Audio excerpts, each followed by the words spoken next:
Le vent hurlait, une scie glacée qui tranchait la peau même à travers le Kevlar. À près de 400-300 mètres d'altitude, dans ces montagnes afghanes impitoyables, chaque décision était une question de vie ou de mort. Chaque souffle comptait. Chaque seconde pouvait être la dernière. Mes poumons brûlaient déjà de l'effort, de la raréfaction de l'air et d'une anxiété que je refusais d'admettre. Mon commandant, Julien Duval, pressait son œil contre sa longue vue, scrutant l'horizon. J'ai senti son corps se tendre, une tension palpable qui traversait son gabarit imposant, même après toutes ces années passées à affronter l'enfer. 54 ans, 36 passés chez les nageurs de combat, et je savais qu'il n'avait jamais ressenti une peur pareille. Pas la peur du débutant, non. La peur du chef qui sait que le sort de son équipe, de ce homme, repose sur un fil si fin qu'il pourrait se rompre à tout instant. J'ai juste murmuré « La distance, commandant ». Sa voix, habituellement si rocailleuse, était étranglée. 812 mètres, caporal. Le vent, jusqu'à 19 km/h, 25 cibles, dispersion, toutes en mouvement. 25 talibans, près de mon équipe, épinglés plus bas sur la pente, à 800 mètres. 3 hommes blessés, les munitions s'amenuisaient. Le calcul était d'une simplicité brutale. Sans un miracle, ils seraient tous morts dans 5 minutes, peut-être moins. Et ce miracle, il se trouvait à mes côtés, ventre à terre dans la poussière et la neige, tenant entre mes mains le destin de cette vie. C'était ridicule, non? Une femme de 26 ans, à peine 50 kilos, 1,60 m, avec un fusil de précision M40A5 qui paraissait démesuré sur ma frêle silhouette. Pourtant, ma respiration était régulière, mes mains fermes comme le roc, et dans mes yeux, j'espérais que se lisait la même froide détermination calculatrice que celle de mon père. Julien a jeté un œil à son écran tactique. Maître principal Delmas saignait de la jambe, mais continuait de tirer. Les talibans se rapprochaient à toute vitesse.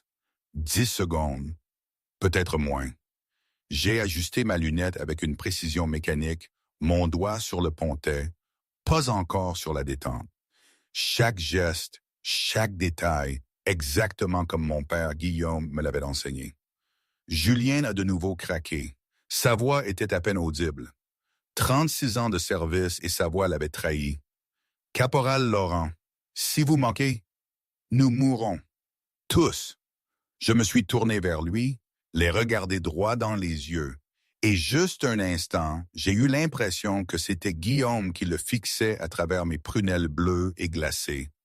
Alors j'ai dit, « Je ne raterai pas, mon commandant. » Ce qui s'est passé dans les 10 secondes suivantes est devenu une légende.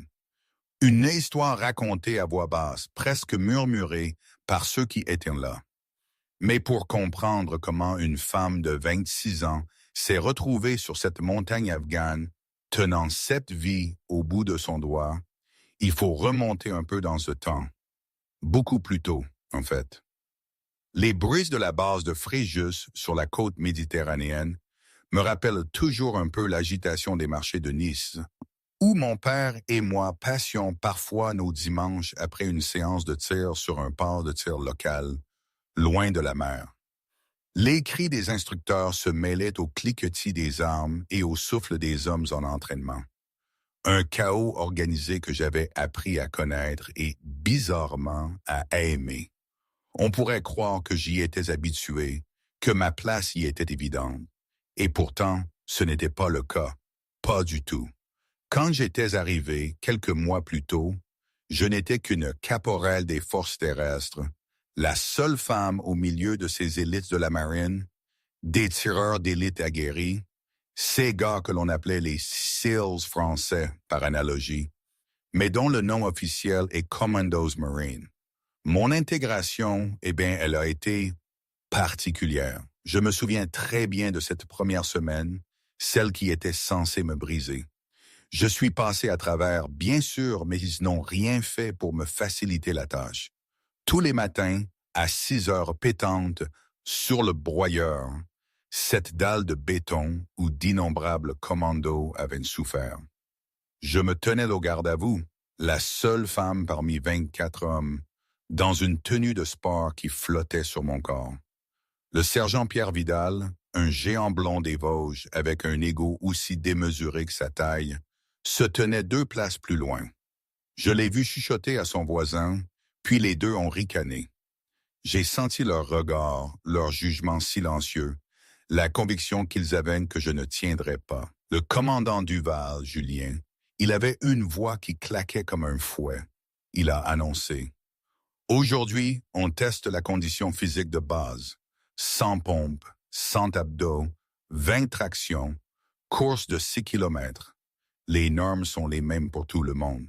Caporal Laurent, vous êtes soumise aux normes masculines, pas féminines, compris? » J'ai répondu: « Oui, mon commandant », d'une voix neutre.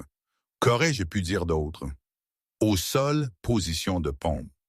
Commencez! 20 sidecars se sont écroulés. Julien passait d'entre nous, content. Ma forme était parfaite. Extension complète, poitrine au sol, dos droit. Mes bras fins mais noueux se déplaçaient avec une précision contrôlée.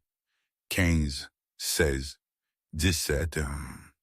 Pierre Vidal s'exécutait à toute vitesse, l'air de rien. Il a jeté un coup d'œil dans ma direction, s'attendant clairement à ce que je galère. Mais je ne galérais pas. 40, 41, 42. Certains des plus costauds ralentissaient déjà, leurs bras tremblants, leur posture se relâchant. Moi, je continuais au même rythme, avec la même maîtrise. 70, 71. Elle va lâcher, a marmonné Vidal, assez fort pour que je l'entende. Jamais elle n'ira jusqu'à 100. Je n'ai pas répondu. Je n'ai même pas tourné la tête. J'ai juste continué à enchaîner les pompes. 98, 99, 5. Repos. Nous nous sommes relevés les 25. La plupart respiraient difficilement. Mon visage était rouge, mais ma respiration était sous contrôle. Les abdos ont suivi. J'ai fait mes 100 en 3 minutes. Puis les tractions. Ma petite veille était en fait un avantage là-dessus. Moins de poids à soulever. J'en ai enchaîné 20 pendant que les plus grands peinaient à 18 ou 19. C'est sur les 6 kilomètres que Julien s'attendait à ce que je craque. Les candidats ont démarré en peloton. Vidal et 3 autres se sont hissés en tête, imposant un rythme d'enfer autour de 4 minutes du kilomètre. La plupart ne pouvaient pas le maintenir. Je me suis calé au milieu, malin. Pas question de se griller à courir après des lapins. Premier kilomètre, 7 minutes. Deuxième, 7 minutes 10 secondes. Au troisième, le peloton s'était étiré. Vidal était toujours en tête, courant avec une rage évidente, essayant de prouver quelque chose. Moi, j'étais remonté en 5e position. Julien nous observait depuis l'arrivée. Les premiers sont arrivés en 24 minutes. Bon, sans plus. J'ai franchi la ligne en 28 minutes, 10e au classement général. Je me suis penché en 2, les mains sur les genoux, haletante, mais j'avais réussi chaque épreuve. Vidal a trotté vers ses copains, l'air frais. « Pas mal pour une fille », a-t-il dit. Elle a presque suivi. Je me suis redressé, essuyé la sueur de mon visage et je suis passé devant eux sans un mot. « Hé !» a lancé Vidal. « Je te parle !» Je me suis arrêté, me suis retourné. « Aviez-vous besoin de quelque chose, sergent Vidal ?» Je me demandais juste combien de temps avant que tu ne lâches. 1 semaine, 2, peut-être. Je ne lâcherai pas. Bien sûr que non. Écoute, rien de personnel, mais ce n'est pas un endroit pour les femmes. Tu prends la place de quelqu'un qui la mérite. Mes yeux bleus sont devenus de glace. Vous voulez dire quelqu'un comme vous? Oui, comme moi. Sergent Vidal. La voix de Julien les a fait sursauter tous les deux. À moins que vous ne vouliez refaire 6 kilomètres, taisez-vous et allez prendre une douche.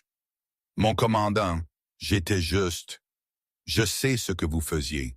Si je vous surprends à saboter l'entraînement de la caporale Laurent, Vous disparaîtrez si vite que votre tête tournera. Ce programme est une question d'excellence, pas de votre ego fragile. Claire?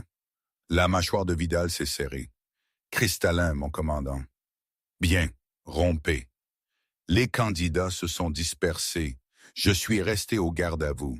Repos, caporal. Julien s'est approché. Vous avez bien géré ça. Il ne me dérange pas, mon commandant. Il vous dérangera, et les autres aussi. Ils vous testeront d'une manière que vous ne pouvez pas imaginer. Julien a marqué une pause. Vous savez pourquoi? Parce que je suis différente? Non, parce que vous êtes bonne. Et ça leur fait peur. Il a jeté un coup d'œil vers la caserne. L'excellence met les hommes médiocres en colère. Retenez ça. La vérité, c'est que Julien n'avait pas tort. Mon père, Guillaume Laurent, était un mythe. Le meilleur tireur d'élite que j'ai jamais connu. Le maître qui m'a tout appris. Quand il est mort en Afghanistan, quand j'avais 14 ans, je me suis juré de poursuivre son héritage. Pas pour lui, pas seulement pour lui. Pour moi. Pour savoir si je pouvais être à la hauteur de l'homme qui m'avait tout donné. Et ce n'était pas facile. Ces hommes, ces Commandos Marines, ils étaient l'élite de l'élite. Et ils voulaient que je disparaisse. J'en avais marre, vraiment. Je me souviens d'un soir où la solitude me pesait plus que d'habitude, et je repensais à toutes les fois où mon père m'avait dit, en me voyant frustré après un mauvais tir, « Le tir n'est pas qu'une question de technique, Marie. C'est une question de connexion entre toi, ton arme et l'environnement. » C'était un peu mystique, peut-être. Mais c'était ça, la clé. Observer le vent sur les brins d'herbe, sentir la température, écouter les murmures de l'air. Parfois, j'avais l'impression de chasser le vent lui-même. C'était épuisant et ça me mettait une pression monstre. J'étais là pour prouver que j'étais digne de la place, digne de son nom, digne de ma place. Et ça créait une tension intérieure, une espèce de combat constant entre l'envie de tout foutre en l'air et la nécessité de rester forte. Comment les autres gèrent-ils ça? Est-ce qu'ils ressentent ce poids des attentes ou est-ce juste moi, avec mon histoire et mes démons? C'est fou comme on peut se sentir seul, même entouré de tant de monde. Notre première rencontre officielle avec Julien, c'était le jour même où j'ai tiré pour la première fois devant lui et devant ses 24 loups. Il y avait l'amiral Dubois, un homme aux cheveux argentés et bâti comme un second de ligne de rugby, qui m'avait un peu poussé dans cette histoire. Il m'avait dit, « Écoute, Marie, la moitié des officiers pensent que les femmes ne peuvent pas faire des opérations spéciales. Mais cette fille, je l'ai vue tirer à Saint-Cyr. Elle est incroyablement douée. » Être doué sur un pas de tir, ce n'est pas la même chose que le combat, avait répondu Julien. L'amiral avait insisté pour qu'on me donne ma chance. Ce jour-là, l'amiral m'a conduite au champ de tir, en pleine chaleur de l'après-midi, 100 degrés au soleil. Zéro ombre, zéro pitié. C'était le cours de tir avancé de Julien, le filtre avant l'école des tireurs d'élite. Si tu échoues ici, tu ne survivras jamais à l'entraînement réel. Je les ai rejoints, les 24, tous des hommes de 22 à 28 ans. L'élite de l'élite, mais ils devenaient négligents. Julien avait annoncé 600 mètres, vent de 24 km/h, rafale à 32, 10 tirs, minimum 8 réussis pour passer. Ils s'étaient mis en position de tir. Julien avait marché derrière eux, observant. Le coude de l'un était trop haut, l'autre serrait trop fort sa poignée. Et Pierre Vidal vérifiait son téléphone. Vidal, il s'était mis au garde à vous. Mon commandant, rangez votre téléphone et mettez-vous au fusil. Oui, mon commandant. Feu! Le champ de tir avait crépité sous les tirs des M4A1. La plupart des tirs étaient partis de travers. Le vent était traître, venant de la mer. Il fallait le lire, ajuster, compenser. 10 minutes plus tard, cessez le feu. Beaucoup avaient raté. Vidal, 8 coups, à peine réussis. Julien avait baissé ses jumelles. 6 sur 24 ont atteint le minimum. Pathétique. Ils étaient en silencieux, suant, en colère. Vous savez votre problème? Vous pensez que le tir, c'est le fusil.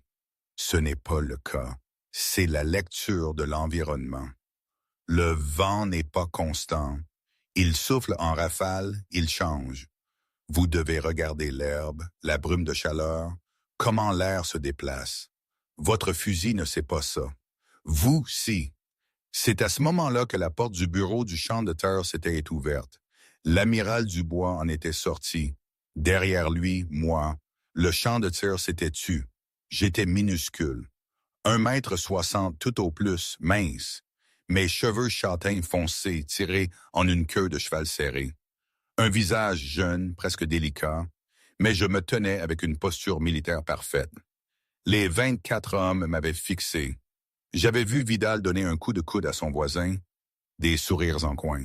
J'avais entendu un chuchotement se terminer par « à sa place dans une cuisine ». Attention! La voix de Julien avait claqué comme un fouet. Il s'était mis au garde à vous, tous sauf Vidal, qui avait pris une seconde de plus. Julien l'avait noté. « Messieurs, avait dit l'amiral, voici la caporale Marie-Laurent, force terrestre. À partir d'aujourd'hui, elle rejoint votre programme d'entraînement. » Un silence profond. Puis quelqu'un avait ri.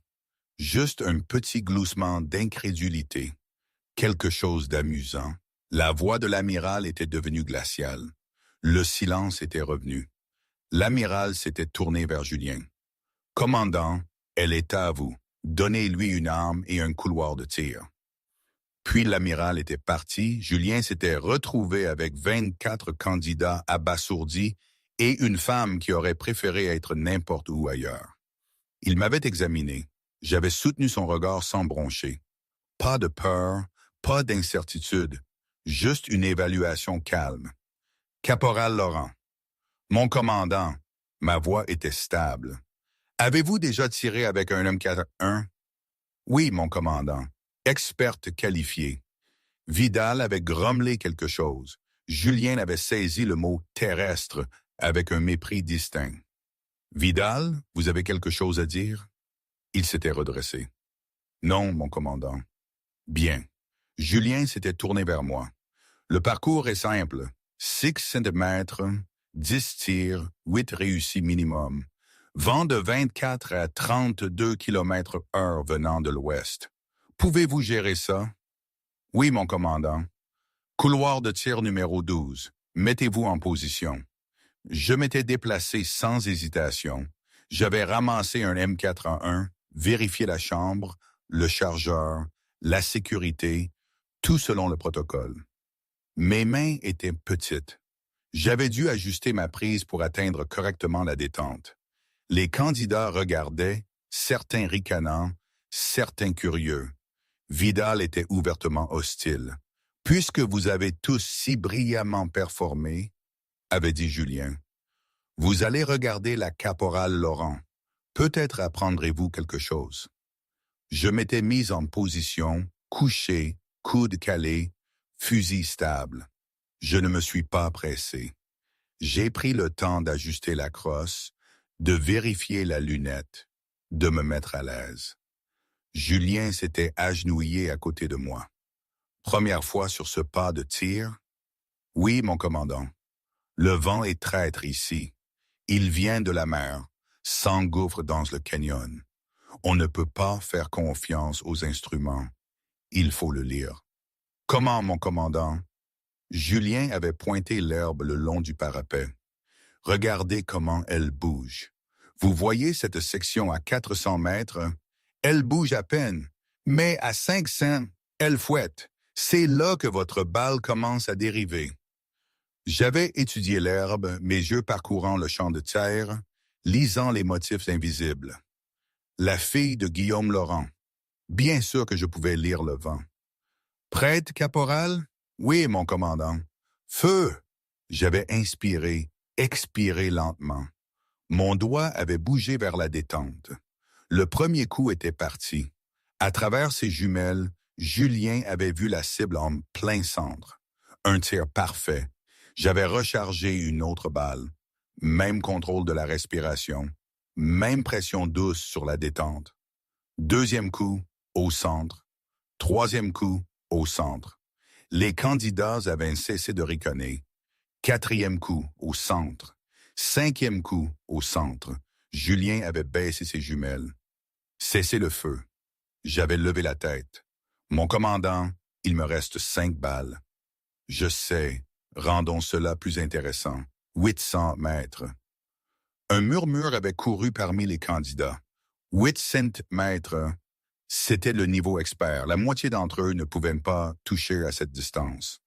5 terres, 3 réussis minimum.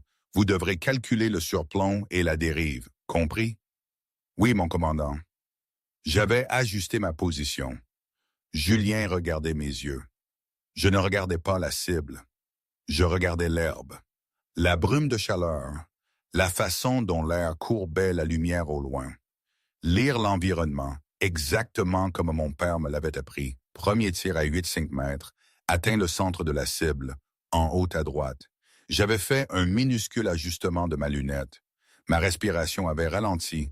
Julien pouvait voir mon pouls, lent, régulier, peut-être 60 battements par minute. La plupart des gens sous pression dépasseraient les 100. Deuxième coup, au centre. Troisième coup, au centre. Quatrième coup, en pleine tête. Cinquième coup, en pleine tête. J'avais déchargé mon arme et je m'étais levé. Mon visage ne montrait rien. Pas de fierté, pas de satisfaction. Une calme attitude professionnelle. Le silence régnait sur le pas de tir. Julien s'était avancé vers ma position. Où avez-vous appris à tirer comme ça? Mon père, mon commandant, Guillaume Laurent. J'avais cligné des yeux. Vous l'avez connu, mon commandant? Une fois. Province du Helmand, 2011. Mon équipe avait besoin d'un observateur pour un sauvetage d'otages. Il a fait un tir à 1200 mètres à travers une fenêtre de 20 centimètres. Tué 2 terroristes simultanément. Il a sauvé l'otage et toute mon équipe. Julien avait marqué une pause. C'était le meilleur que j'ai jamais vu. Et caporal, vous venez de tirer mieux que 24 candidats commando. 5 sur 5 à 800 mètres avec un vent que vous n'aviez jamais lu auparavant. Votre père serait fier. Juste un instant, mon masque s'était fissuré, mes yeux avaient brillé, puis mon calme professionnel était revenu. Merci, mon commandant. Julien s'était tourné vers les candidats. Vous venez d'assister à ce qui se passe quand on fait attention aux fondamentaux. La caporale Laurent n'a pas rendu ça facile parce qu'elle a de la chance. Elle l'a rendu facile parce qu'elle comprend l'environnement, lit le vent, calcule le surplomb, contrôle sa respiration. Vous savez, toutes ces choses que je vous enseigne depuis 6 semaines. Vidal avait levé la main. Mon commandant, avec respect, c'est un cours commando. C'est une terrestre. Pourquoi est-elle ici? Bonne question. Julien l'avait lui-même demandé. Parce que la marine a décidé de tester si les femmes peuvent atteindre le niveau des opérations spéciales. La caporale Laurent est ce test. Elle s'entraînera à vos côtés, sera soumise aux mêmes normes. Pas de traitement spécial, pas d'attente revues à la baisse. Si elle échoue, elle échoue. Si elle réussit... Julien m'avait regardé. Eh bien, ce sera intéressant. Rompez, 6 heures demain.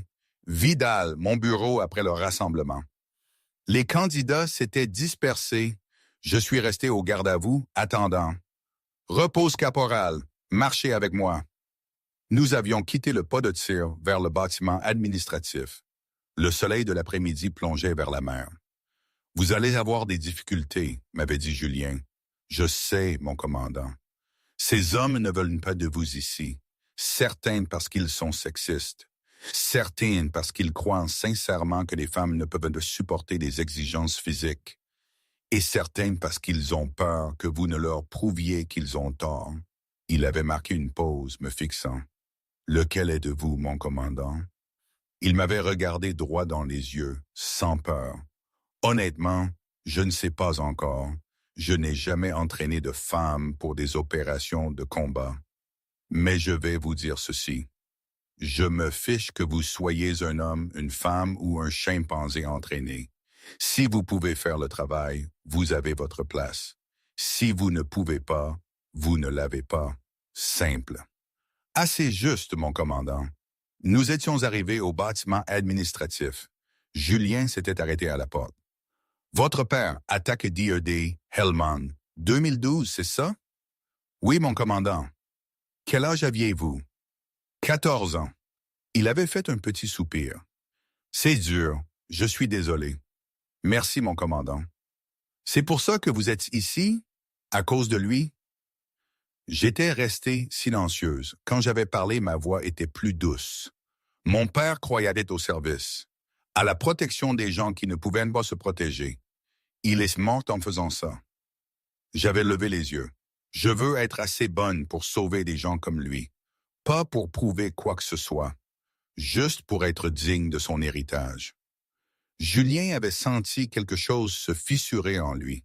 Il avait perdu des coéquipiers, des amis, des frères. Il connaissait le poids de porter des morts. Votre père a fait un tir qui a sauvé toute mon équipe. Je lui dois la vie. Julien m'avait tendu la main.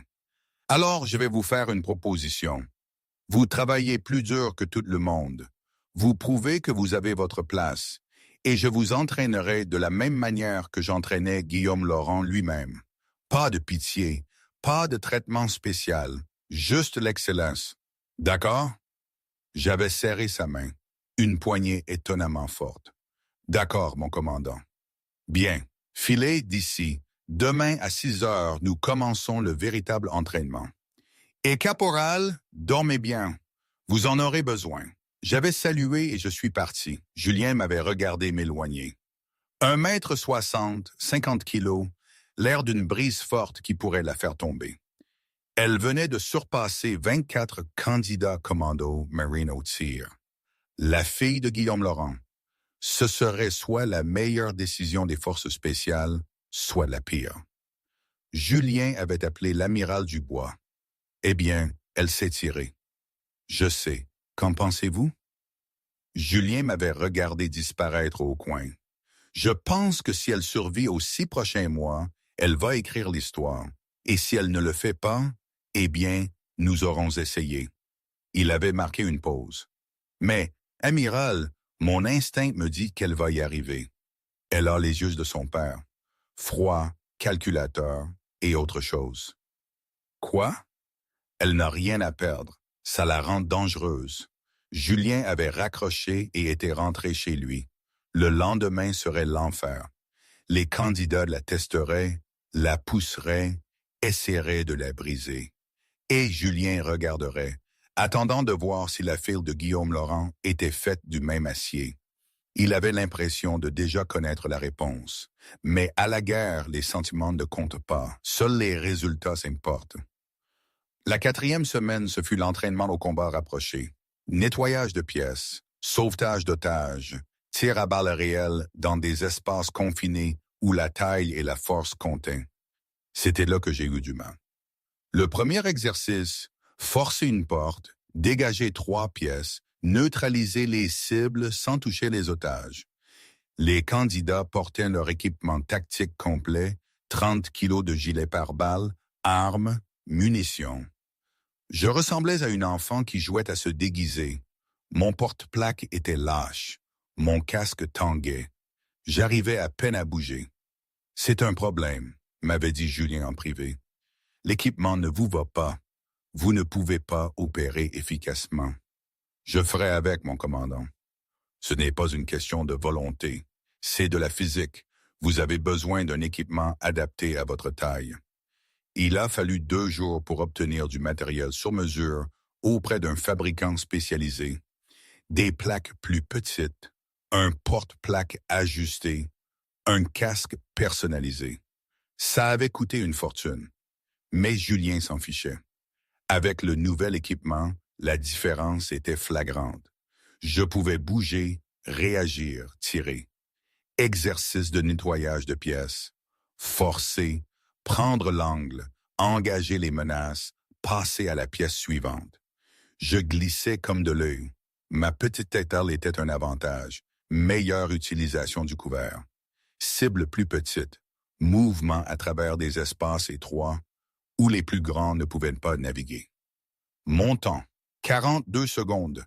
0 victime civile. Toutes les menaces neutralisées. Le temple de Vidal. 45 secondes. Un otage touché. Le sourire narquois sur le visage de Vidal s'était éteint quand il avait vu les scores. Cette nuit-là, quelque chose s'est brisé en lui. Julien était en train de terminer de la paperasse quand il avait entendu des cris venant de l'armurerie. Il avait attrapé son arme de poing et avait couru. À l'intérieur, je me tenais devant mon M4 désassemblé, les pièces éparpillées. Vidal se tenait en face de moi, les bras croisés. « Que se passe-t-il? »« Rien, mon commandant, » avait dit Vidal. « Juste une conversation. » Julien m'avait regardé. Mon visage était tendu de colère. « Caporal, le sergent Vidal offrait des conseils non sollicités sur l'entretien des armes. » « Ah bon? » Julien s'était dirigé vers l'établi. Mon fusil était démonté, mais quelque chose n'allait pas. Le groupe culasse-porte-culasse était mal assemblé, le percuteur à l'envers. Si j'avais essayé de tirer, il aurait pu m'exploser au visage. Julien avait pris le porte-culasse, il avait regardé Vidal. « C'est vous qui avez fait ça. »« Mon commandant, je ne sais pas de quoi... » « Ne me mentez pas. » La voix de Julien était devenue glaciale. « Je fais ça depuis 36 ans. Je reconnais le sabotage quand je le vois. Vous avez délibérément mal remonté son arme. » Vidal était devenu pâle. « Mon commandant, demain vous avez la qualification. Si la caporale Laurent avait tiré avec ça, l'arme aurait explosé. Elle aurait pu perdre sa main, son visage. Elle aurait pu mourir. » Julien s'était rapproché. « Alors, je vous demande une fois, avez-vous saboté son fusil? » Silence, puis j'ai parlé. « Mon commandant, j'aimerais gérer ça moi-même. » Julien s'était tourné. « Quoi? » « C'est entre le sergent Vidal et moi. » Je l'ai regardé. « Vous voulez prouver que je n'ai pas ma place? Très bien, la qualification de demain. Vous et moi. Même cible, même distance. Celui qui marque le plus de points reste. Celui qui perd demande son transfert. Caporal, ce n'est pas comme ça. Je me porte volontaire, mon commandant. Mon choix. » Vidal avait retrouvé sa voix. « Vous êtes sérieuse? » « Complètement, à moins que vous n'ayez peur. » Le défi était lancé. Vidal avait regardé Julien puis moi. Sa fierté ne lui permettrait pas de reculer. « D'accord. Julien voulait arrêter ça. Il aurait dû. Mais il avait vu quelque chose dans mes yeux. La même froide certitude que possédait mon père. « Très bien. Demain, 14 heures, 500 mètres, 10 cibles mobiles. Le meilleur score gagne. Mais Vidal, si vous perdez, vous partez. Si je vous surprends à saboter de l'équipement à nouveau, vous passerez en cour martiale. Clair? »« Oui, mon commandant. » »« Sortez tous les deux. » Ils étaient partis. Julien était resté là, tenant le porte-culasse saboté. 36 ans, et il sous-estimait encore à quel point la peur pouvait rendre les gens mesquins. L'après-midi suivant, toute la classe était rassemblée. La rumeur s'était répandue. Ce n'était pas juste une qualification. C'était un duel. Vidal était passé le premier. Il était bon, avait admis Julien. Les cibles se déplaçaient à 24 km/h, se croisant sous divers angles. Des tirs difficiles nécessitant d'anticiper la cible, de compenser le mouvement. Vidal avait touché 9 cibles sur 10, 88 points sur 100 possibles. Un niveau professionnel solide. Les candidats avaient applaudi. Vidal se tenait confiant. Il m'avait jeté un coup d'œil. « Votre tour ?» Je m'étais mis en position. J'avais vérifié mon fusil, fraîchement remonté et personnellement vérifié 3 fois par Julien. J'avais ajusté la lunette, m'étais calé en position de tir. Les cibles avaient commencé à bouger. Premier tir au centre, 10 points. Deuxième tir au centre, 10 points.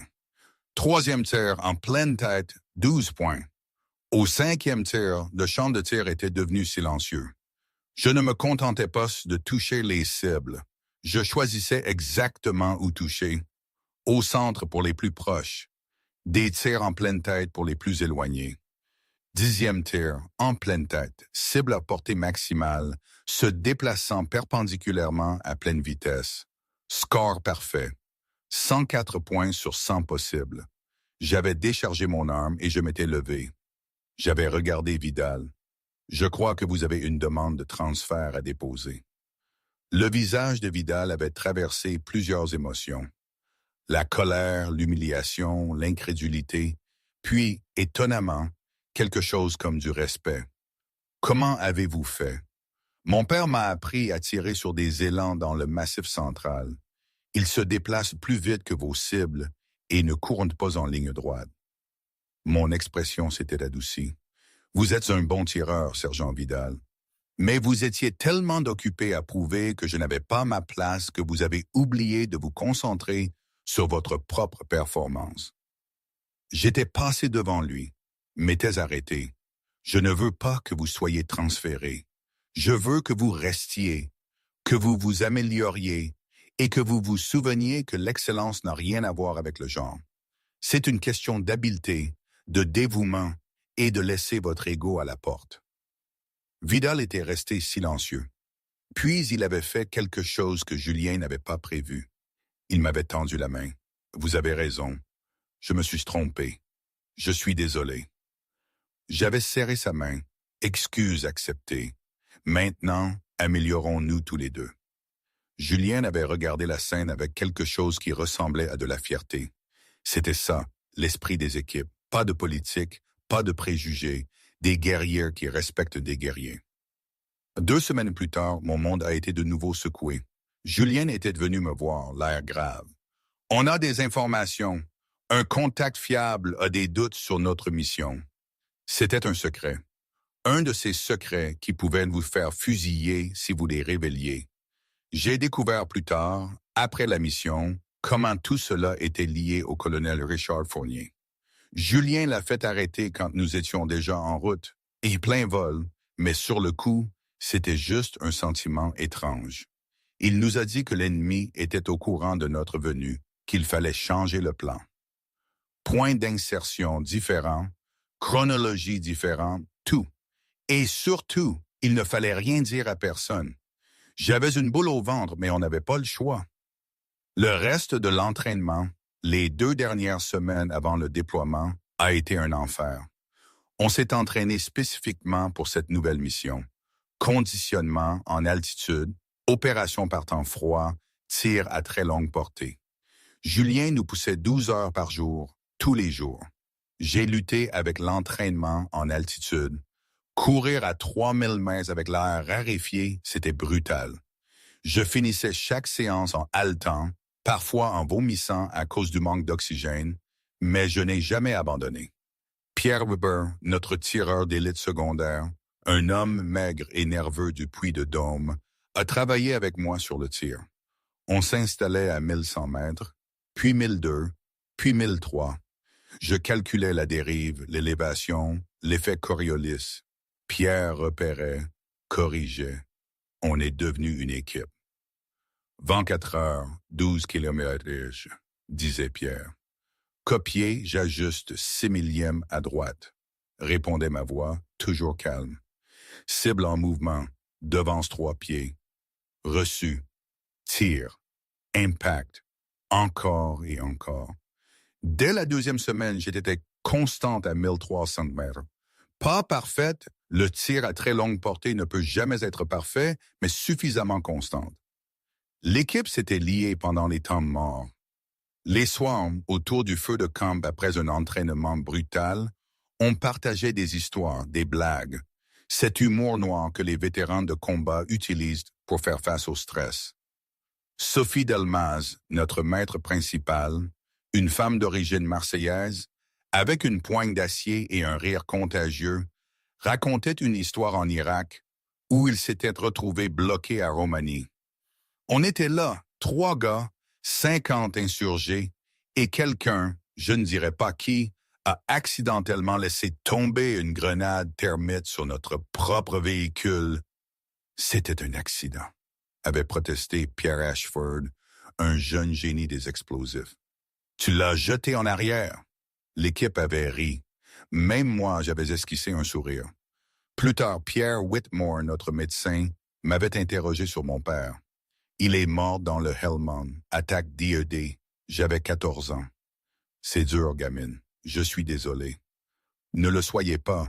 Il est mort en protégeant les autres. C'est ce que nous faisons. Sophie m'avait regardé avec un nouveau respect. Ton vieux, Guillaume Laurent, le tir à 1960 mètres. C'est vrai ça? Tir confirmé. Commandant taliban. Portée extrême, vent fort. C'est de famille, hein? J'avais touché les plaques militaires autour de mon cou. Celle de mon père. J'espère bien. Le monde s'est arrêté de nouveau. Je crois que c'était il y a 5 ou 6 jours avant le jour J, pas plus. La voix de notre pilote avait crépité dans nos casques. 2 minutes avant la zone d'atterrissage.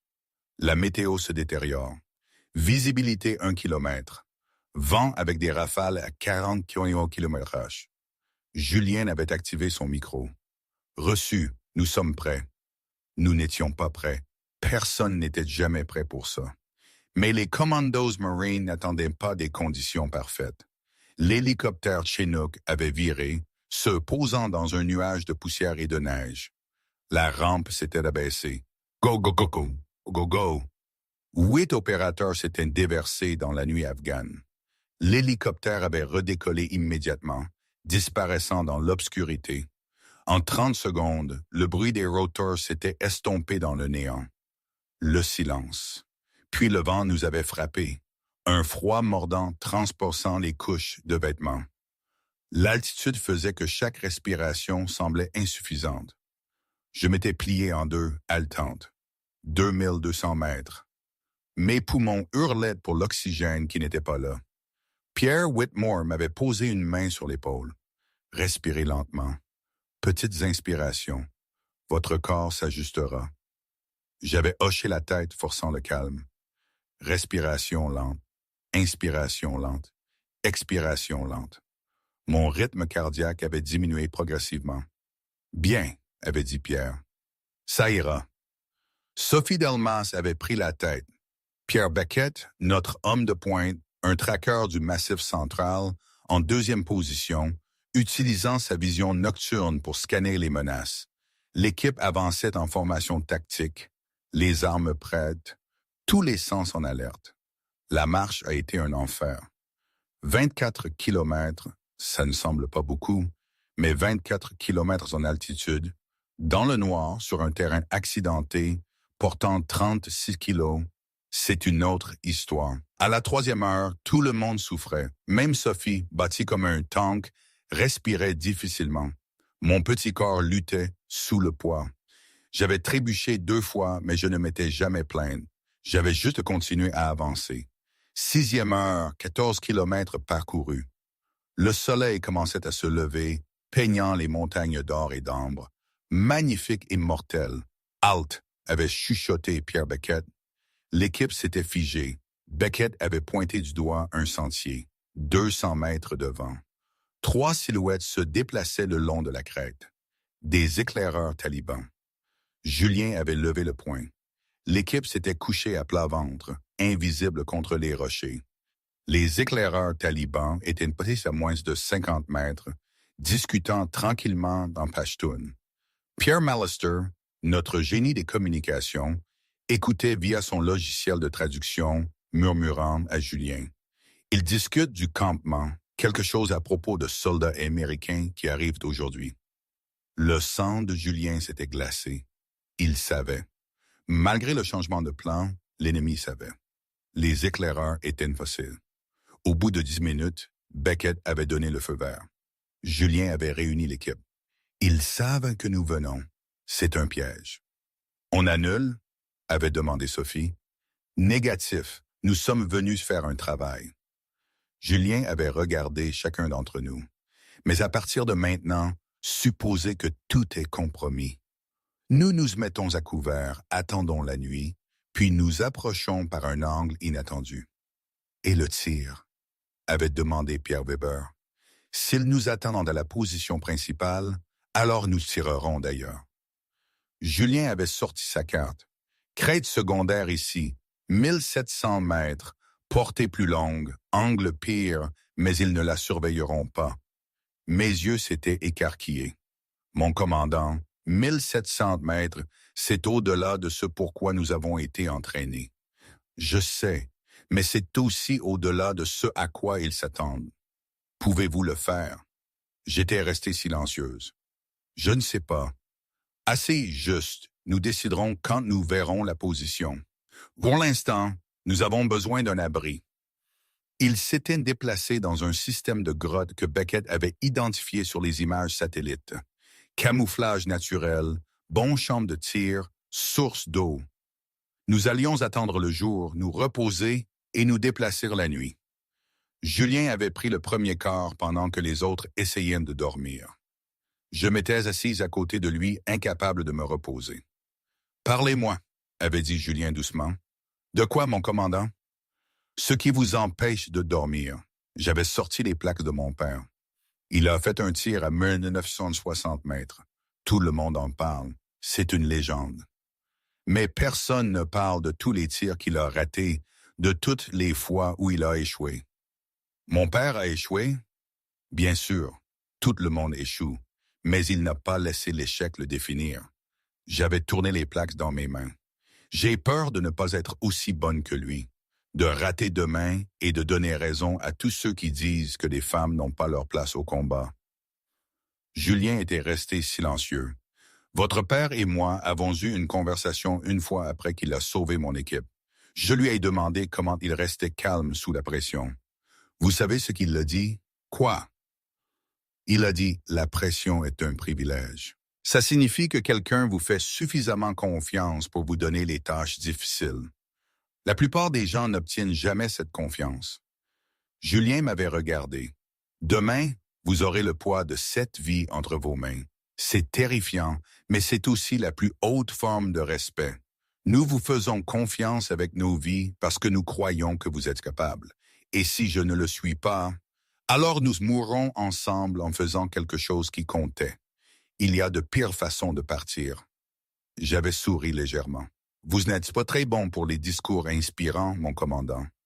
Ouais, je sais, mais je suis honnête. Et la vérité, c'est que j'ai vu beaucoup de tireurs d'élite en 36 ans. Votre père était le meilleur, mais Marie, vous pourriez être meilleur. C'est impossible. Ça l'est. Vous surpassez tout le monde dans votre classe. Vous lisez le vent comme si vous pouviez le voir. Vous calculez plus vite que les ordinateurs. Et vous avez quelque chose que votre père n'a jamais eu. Quoi? Quelque chose à prouver. Votre père était déjà une légende. Il pouvait se reposer sur sa réputation. Mais vous devez gagner chaque centimètre de respect. Ça vous rend plus affûté, plus affamé, meilleur. J'avais regardé les plaques de mon père. J'espère que vous avez raison, mon commandant. Moi aussi, gamine, moi aussi. Le jour passa lentement. L'équipe se reposa par équipe. Pierre Mallister surveillait les communications ennemies, recoupant les renseignements.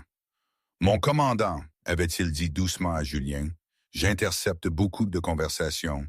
Ils s'attendent à une attaque ce soir. Ils ont positionné des tireurs d'élite sur la crête nord. C'est notre position de tir principale. Combien? 3 équipes, 6 tireurs au total.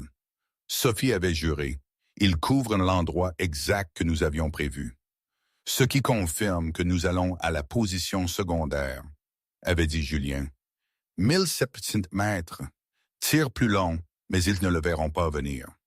Pierre Weber avait secoué la tête. Mon commandant, 1700, c'est la 3e plus longue élimination confirmée de l'histoire. La caporale Laurent n'a jamais rien tenté de semblable. Elle l'a fait maintenant. Julien s'était levé. Beckett, reconnaissez l'itinéraire vers la position secondaire. Je veux connaître chaque rocher, chaque ravin, chaque pièce de couvert. Nous nous déplaçons à 22 heures. Le soleil se coucha derrière les montagnes, plongeant le monde dans l'obscurité. L'équipe s'était préparée en silence, vérifiant les armes, ajustant l'équipement, se préparant à ce qui pourrait être notre dernière mission. J'avais assemblé mon M435 avec une précision exercée. Lunettes montées, canon réglé, vérifié et revérifié. J'avais chargé 5 cartouches Federal Gold Medal Match, 165 grains, la même munition que mon père utilisait. Prête? M'avait demandé Pierre. Non, mais allons-y quand même. Nous étions partis à 22 heures. La température était tombée à 7 degrés. Le vent hurlait à travers les montagnes, transportant neige et glace. La visibilité était inférieure à 100 mètres. Parfait pour l'approche, terrible pour le tir. La position secondaire était un affleurement rocheux de l'autre côté de la vallée. Pour l'atteindre, nous devions traverser un terrain découvert sur 1 kilomètre, complètement exposé. Si les talibans nous repéraient, nous serions abattus en quelques secondes. Pierre Beckett nous avait guidés à travers, en file indienne, avançant pendant les rafales de vent lorsque le son était masqué. Il avait fallu 1 heure pour couvrir 1 kilomètre, mais nous y étions parvenus. L'affleurement offrait une vue dégagée du campement. Julien avait levé ses jumelles. Les lumières brillaient à l'intérieur des bâtiments. Il avait compté plus de 60 combattants en mouvement, le double de l'estimation des renseignements. « C'est grave, avait murmuré Sophie. « Nous sommes en infériorité numérique de 8 contre 1. Ça n'a pas d'importance. Nous ne nous battons pas contre eux. Nous faisons un tir et nous disparaissons. » Pierre Weber installait sa longue vue. Il mesurait la distance avec un télémètre laser. 1768 mètres. Différence d'élévation 128 mètres. Vent. Il s'était arrêté observant l'herbe et la neige tourbillonner. Le vent, c'est le chaos. 24 à 40 km/h. Direction variable. Je m'étais installé en position à côté de lui. Couché. Fusil sur un petit bipied. Corps parfaitement aligné derrière l'arme. « C'est impossible, » avait dit Pierre doucement. « Je sais. Même votre père n'aurait pas pu faire ce tir. Pas dans ces conditions. Je sais. Alors pourquoi essayons-nous? » J'avais regardé à travers ma lunette. Le campement était apparu net. Je pouvais voir des combattants bouger à l'intérieur, des formes sombres contre des fenêtres éclairées. Quelque part là-dedans se trouvait Al-Mashadi, l'homme responsable de 300 morts. Parce que 7 hommes bien comptent sur moi, et je préfère mourir en essayant que de vivre en sachant que j'ai abandonné. Pierre avait étudié mon visage. Il y avait vu la même détermination froide et calculatrice que celle de mon père. Très bien alors, faisons la histoire. Julien avait organisé l'équipe en périmètre défensif. Sophie, Pierre Ashford, Pierre Beckett couvrant différentes approches. Pierre Whitmore en attente avec le matériel médical. Pierre Mallister surveillant les communications ennemies. Mon commandant, avait dit Pierre Mallister, captant quelque chose d'étrange. Transmission cryptée de... Attendez, c'est une fréquence militaire française. Quoi? Quelqu'un vient d'envoyer un message au campement. La source est... Mon commandant, c'est le colonel Fournier. Le cœur de Julien s'était serré. Malgré l'ordre d'arrestation, Fournier avait réussi à faire passer un message. Le visage de Pierre Mallister était devenu pâle. Mon commandant, le message dit « Équipe de tireurs d'élite américaine, Crête-Nord, 1 à 300 mètres. Al-Mashadi, restez loin des fenêtres. » Julien avait saisi la radio. « Laurent, Weber, vous entendez ça? » « Copiez, mon commandant. » Ma voix était étrangement calme. Il savait que nous étions là. Il savait ce que nous essayions. Al-Mashadi ne se montrerait pas. Silence. Puis Pierre Weber a parlé. « Mon commandant, je vois du mouvement. Un convoi se forme. 5 véhicules. Ils évacuent. » Julien avait levé ses jumelles. Effectivement, des combattants se chargeaient dans des pick-up Toyota, prêts à fuir. Portée du convoi d'ici? 1800 mètres, et ils sont en mouvement. Une cible en mouvement à 1800 mètres, avec un vent variable. Un tir impossible. Ma voix est venue, stable comme une pierre. Mon commandant, je peux le faire. Laurent, je sais ce que c'est, mon commandant, mais ce convoi à Al-Mashadi, c'est notre seule chance. Julien avait regardé Sophie. Le visage de son vieil ami était sombre. C'était ça. Le tout pour le tout. Très bien, avait dit Julien. Laurent, vous avez l'autorisation. Un tir. Faites le compter. J'avais ajusté ma position. Pierre calculait frénétiquement. 1800 mètres, cible se déplaçant à 50 km/h. Temps de vol 3,2 secondes. Vous devez dévier de... Seigneur, 45 mètres. Copier. Quel véhicule? Les renseignements disent qu'Al-Mashadi est toujours dans le troisième véhicule. Toujours. J'ai trouvé le convoi dans ma lunette. 5 camions s'éloignant à toute vitesse. Le troisième camion, je pouvais voir le conducteur, le passager, mais lequel était Al-Mashadi? Le vent soufflait en rafale, 40 km/h, puis il était tombé à 25, puis à 30. Le vent est instable, avait dit Pierre. Vous ne pouvez pas. Je peux le lire. J'observais la neige tourbillonner, l'herbe se plier au loin, voyant des motifs invisibles aux autres. Le vent est en moyenne de 29, avec des rafales à 40. Je vais couper la proie en deux. J'ai fait les calculs dans ma tête, la balistique mémorisée pendant des mois. Chute de balle à 1800 mètres, 2 mètres, 60 cm. Dérive du vent à 30 km/h, 1,50 m. Effet Coriolis, 10 cm. Dérive de rotation, 15 cm. Le décalage total, 20 mètres vers le haut, 2 mètres vers la droite. Anticiper la cible en mouvement de 45 mètres. J'ai ajusté ma lunette, déplacé le réticule vers un point dans l'espace où le camion se trouverait dans 3,2 secondes, où une tête humaine se trouverait si la cible était assise sur le siège passager. Ma respiration avait ralenti, 60 battements par minute, puis 55. Je me suis souvenu des mots de mon père. Quand tu as peur, respire. Le tir ne se soucie pas que tu aies peur. Laurent, la voix de Julien était tendue. Nous avons peut-être 30 secondes avant qu'il ne soit hors de portée. Si vous devez tirer, tirez maintenant. Mon doigt a bougé vers la détente. Premier stade de la pression, j'ai enlevé le mou. Je pouvais entendre les battements de mon cœur, lents, réguliers, le rythme de la vie. Le vent a soufflé en rafale. J'ai ajusté mentalement. 5 centimètres de plus à droite. Le convoi filait dans mon champ de vision. Troisième camion, fenêtre passager, forme sombre à l'intérieur. Mon père, Guillaume Laurent, était une légende, un fantôme. Il était là, juste là, dans ma tête. Il m'avait appris à lire le vent, à ressentir chaque infime variation, à faire corps avec mon fusil, avec la nature elle-même. Je me souvenais d'une fois, dans le Massif central, j'avais 12 ans, le vent était vicieux, et je n'arrivais pas à toucher cet élan. J'avais pleuré, frustré. Il m'avait juste dit, « Ne te bats pas contre le vent, ma fille. Danse avec lui.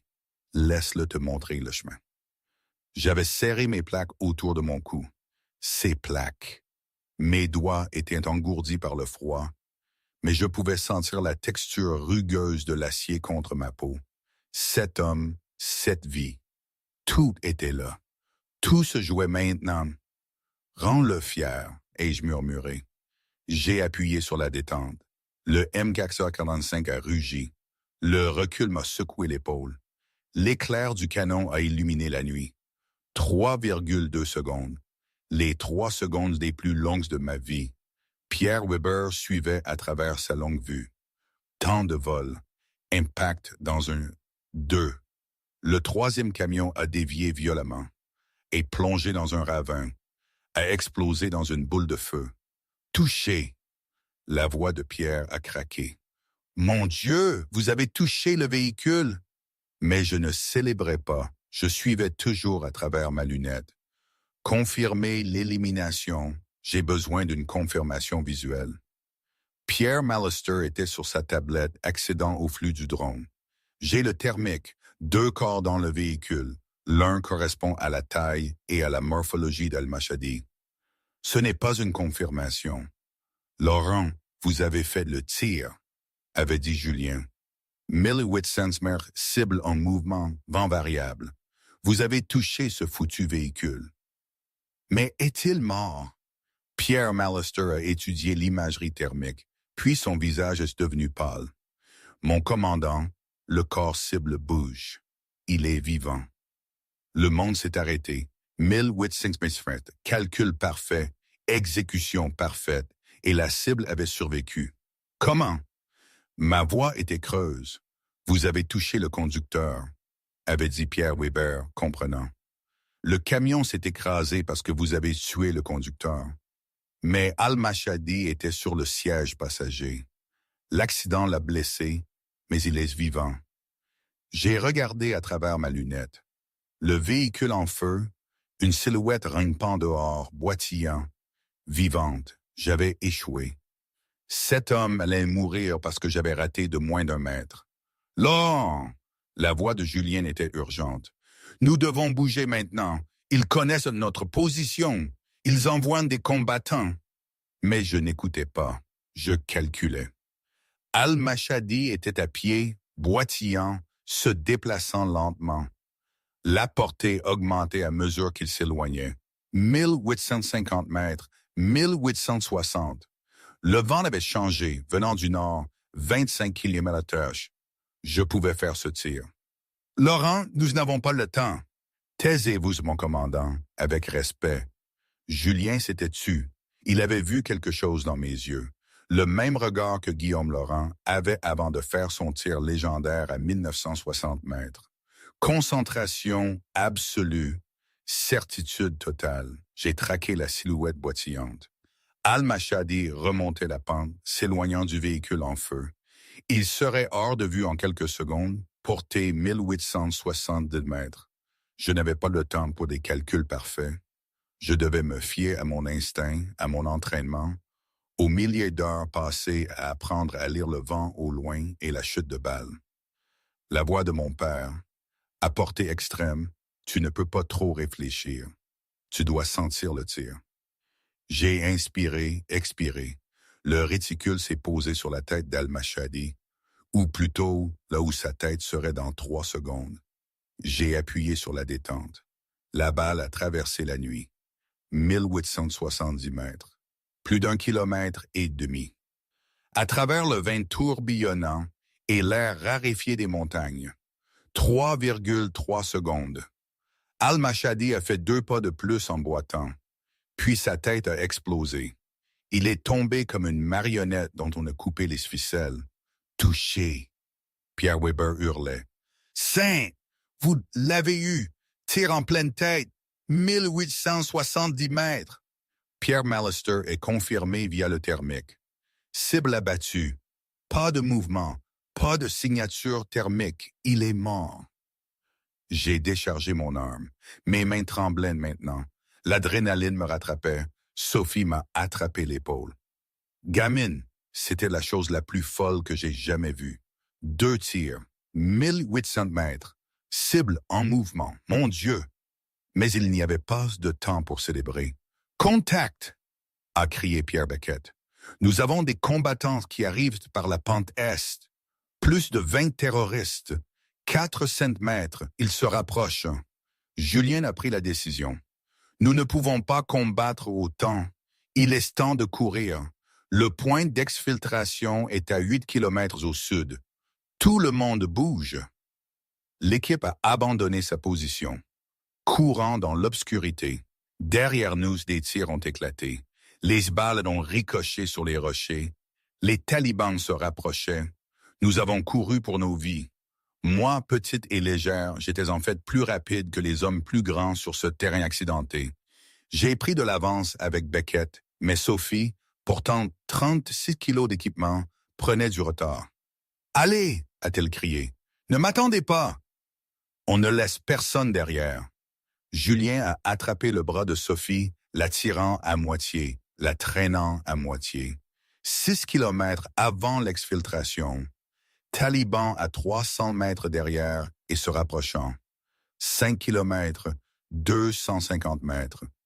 Il gagne du terrain, a haleté Pierre Ashford. Je sais. Continuez à bouger. 3 kilomètres, 200 mètres. Pierre Weber a trébuché, est tombé lourdement. Je me suis arrêté, l'ai relevé. Laissez-moi, a dit Pierre. Je vous ralentis. Taisez-vous et courez. 2 kilomètres, 150 mètres. Nous n'allions pas y arriver. Puis je les ai vus. 25 combattants talibans répartis dans la vallée, bloquant le chemin vers le point d'exfiltration. Nous avions été débordés. L'équipe a freiné. Ennemi derrière, ennemi devant. Piégés. Position défensive, a ordonné Julien. Nous tenons ici. Ils se sont mis à couvert derrière les rochers. 7 hommes, une femme. Entourés de plus de 60 talibans. Julien a regardé son équipe. Ces hommes qui lui avaient fait confiance, qui l'avaient suivi en enfer. « Je suis désolé, » a-t-il dit.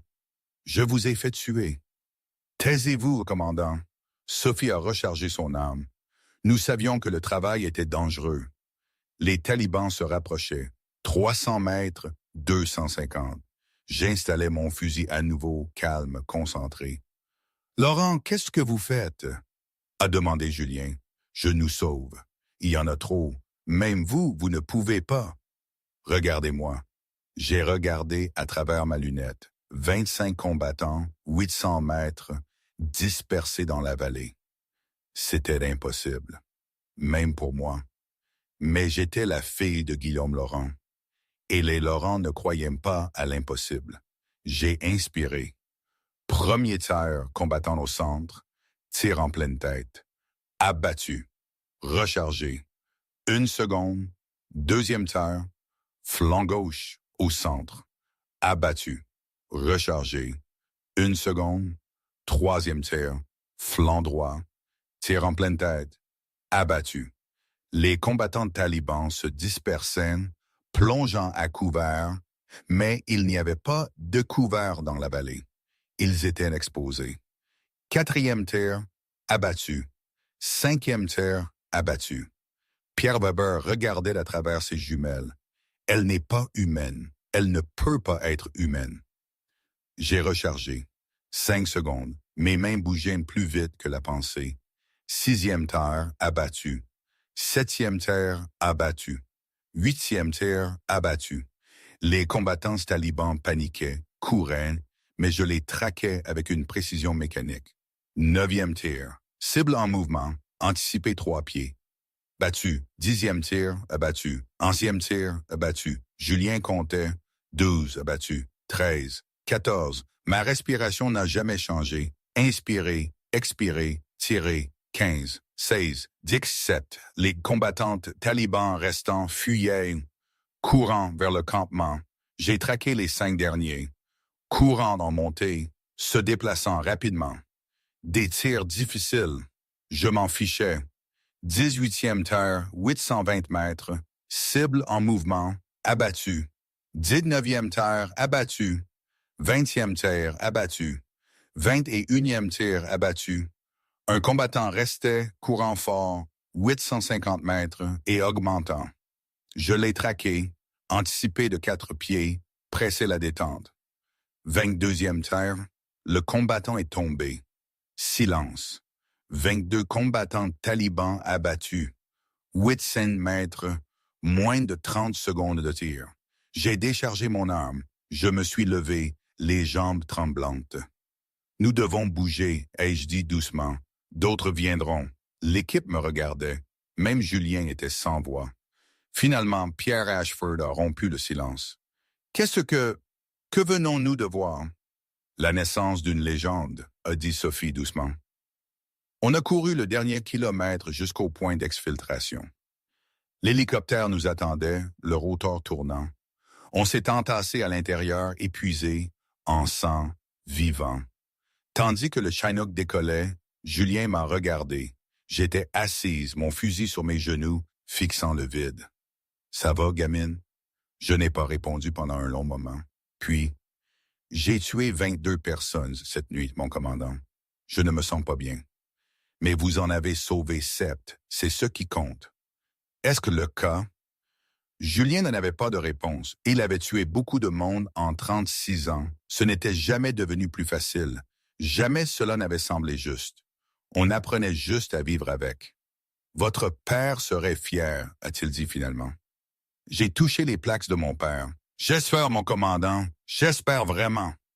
L'hélicoptère volait vers le sud, vers la sécurité, vers la maison. Derrière nous, les montagnes s'effaçaient dans l'obscurité. La mission était terminée. Nous avions gagné. Mais la victoire ne ressemblait jamais au film. Elle ressemblait à de l'épuisement, à du sang et au poids des morts. 2 semaines plus tard, Julien se tenait dans le bureau de l'amiral Dubois. Le débriefing avait pris des jours. La mission était classée top secret, enfermée dans des coffres où la plupart ne sauraient jamais qu'elle avait eu lieu. Le colonel Fournier a été arrêté, avait dit l'amiral. Les preuves de sa trahison sont accablantes. Il passera le reste de sa vie en prison militaire. Julien avait hoché la tête. 33 ans d'amitié terminés par la trahison. Ça faisait plus mal que n'importe quelle blessure par balle. La mort d'Al-Mashhadi est confirmée. Analyse a des illégitimement. Les renseignements suggèrent que son réseau s'effondre. Vous avez sauvé des centaines de vies, Julien. Laurent a sauvé des centaines de vies. Moi, j'ai juste conduit. L'amiral avait souri.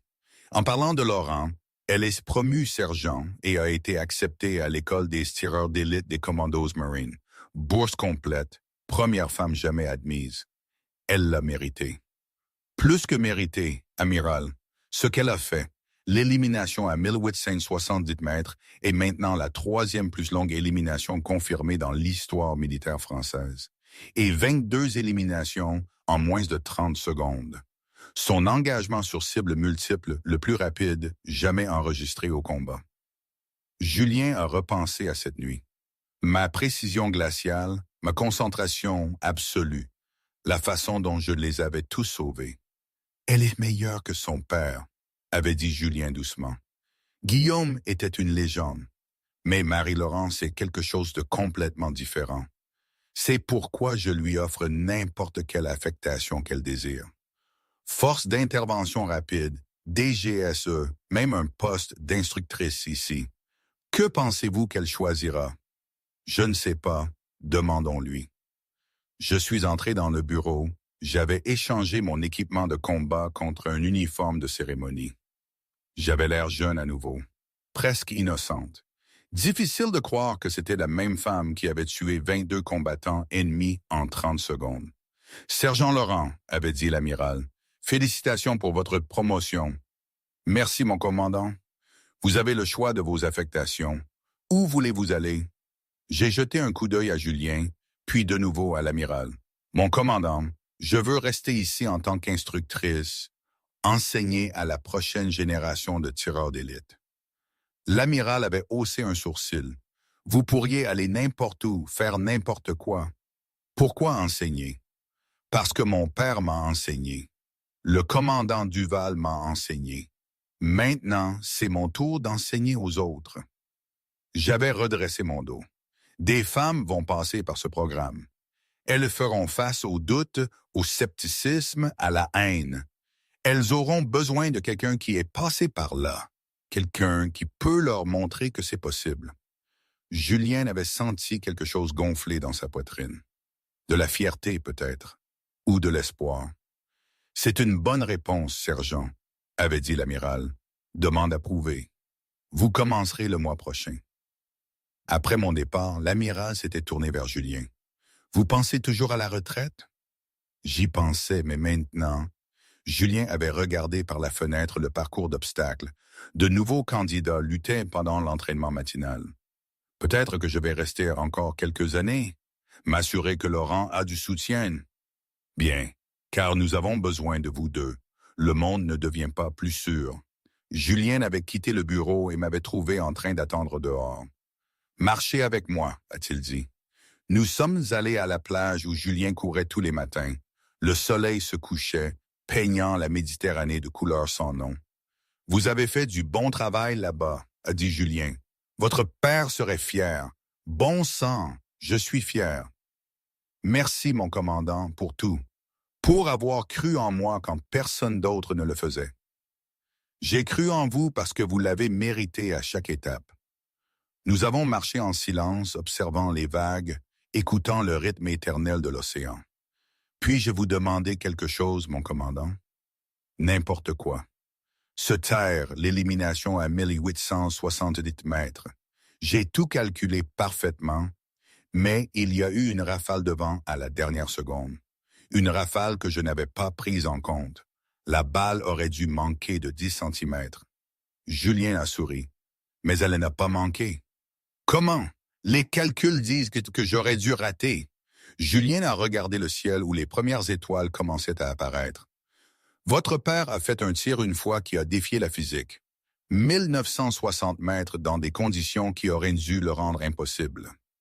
Quand je lui ai demandé comment il l'avait fait, il a dit « Parfois, l'univers aide ceux qui s'aident eux-mêmes. » Ce n'est pas scientifique, mon commandant. Non, ça ne l'est pas. Mais j'ai été à la guerre pendant 36 ans, Marie. J'ai vu des choses qui ne peuvent de s'expliquer par la science. J'ai vu des balles contourner des obstacles, des hommes survivre à des blessures qui auraient dû les tuer, des tireurs d'élite faire des tirs qui, mathématiquement, ne devraient pas exister. Il m'a posé une main sur l'épaule. Votre père veillait sur vous cette nuit-là. J'en suis sûr. Le vent a tourné en votre faveur parce que vous le méritiez. Parce que vous étiez prête à prendre le tir quand tout le monde disait que c'était impossible. J'ai touché les plaques de mon père. Vous y croyez vraiment? Je crois en ce que j'ai vu. Vous avez fait l'impossible. Vous avez sauvé 7 vies. Et vous êtes devenu quelque chose que votre père n'a jamais pu être. Quoi? Officiellement reconnu.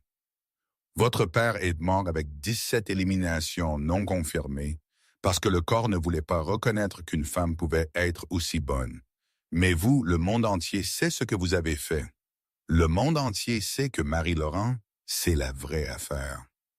J'ai souri. Pour la première fois depuis la mission, j'ai réellement souri. Merci, mon commandant, pour tout. Merci, sergent, de m'avoir rappelé pourquoi je suis devenu commando. Pas pour la violence, pas pour la gloire, mais pour protéger des gens qui ne peuvent pas se protéger eux-mêmes. Nous nous sommes tenus sur la plage tandis que l'obscurité tombait.